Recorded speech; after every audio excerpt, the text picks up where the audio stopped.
A lot of developments are happening in the IT space, and of course, earnings are flowing in. Dr. Goenka is now joining us to talk more about their quarterly numbers at Firstsource and also the transaction which they've announced. Mr. Goenka, afternoon. Thanks so much for your time.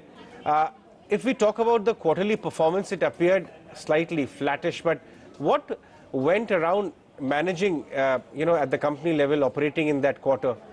If you could share a little more highlights behind the scene.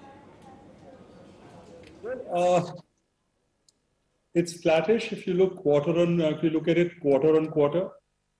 If you look at quarter two of last year and compare it to quarter two of this year, so the year-on-year growth for revenue has been 20.3%. There has been a margin expansion of 0.59% on a year-on-year basis. And PAT is, again, significantly higher than what it was last year. But yes, you're right. On a quarter-to-quarter basis, it's flattish, absolutely. Sir, sometimes I feel that the stock market's obsession with quarterly performance is, I don't know whether it's right or not, it actually clouds the bigger things which are actually happening at the company level. Talk to us about the big trends which are really happening at the company. Every other peer of yours we speak to on the channel is talking about transformational, the sector is actually going through and much more structural changes. Talk to us your own observation at Firstsource and from your vantage point. We are in the process of transiting from being a BPO player to being a platform and transformation player.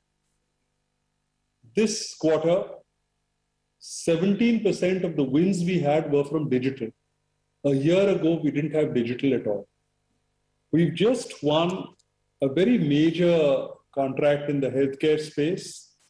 It's the largest deal that has been struck in the BPaaS sector. It's $210 million, of which we, along with a partner, had bid. Our share is about $110 million. And we won this in face of competition from TCS, Infosys, you name it. So it was a little bit like a David versus Goliath kind of a competition.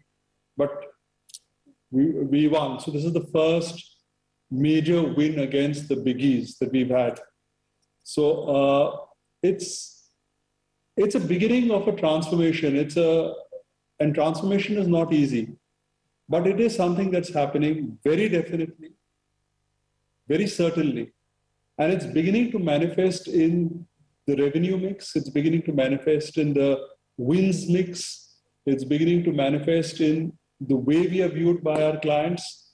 So I think it's a process, and we expect a much greater impact of this transformation and this transition to a platform play to be visible from quarter four of this year onwards. Interesting. That's a very specific guideline which you've given. So also talk to us about this transaction which you've announced, the acquisition of Stonehill, and also the math behind it, the valuations, the transaction details, how much have you paid for it, and is it value accretive? What kind of strategic benefits do you draw from this transaction? Okay.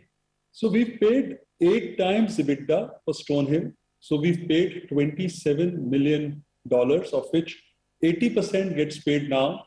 20% depends upon performance over the next 12 months. The current profit of Stonehill is $2.3 million on a net basis. We expect this to grow to at least $7.5 million in the next 4 years. Our existing business in mortgages is largely onshore. This is predominantly offshore. So we do believe that there is an opportunity to cross-sell to the existing Firstsource mortgage consumers as well as the existing Stonehill consumers. So a cross-linkage of the onshore and offshore, and that can be an additional business. And so we expect this to be bottom line accretive. We expect this to be value accretive. This is very complementary to our current business. And this is basically, I would say this is in the space of mortgage QC. So, it's a different space for us. It's something that should add value to our clients and to our business. So, Goenka, if you could explain how meaningfully this value add is expected, and by when or which quarter would you really start seeing the full benefits, the full synergies of this transaction? I think by the time we complete the transaction and everything gets done and the licenses get transferred and everything, you're looking at probably December. And give it 1 or 2 quarters thereafter for the cross benefits to really start flowing in. But then you should see it. But as I said, Q4 of this year onwards, we do expect to see a significant reflection of what we have been doing in terms of transformation within the company. It's a wonderful line, headlineable stuff, very specific. Q4 onwards, all the efforts of the transformation the company has been putting in will start reflecting meaningfully. All right, Mr. Goenka, we'll let you go on that one. Thanks so much for joining us. We look forward to having you once again, probably, because I think something went wrong with your frame, but we would like to scratch that point a little more with you one of these days. Thanks for your time today.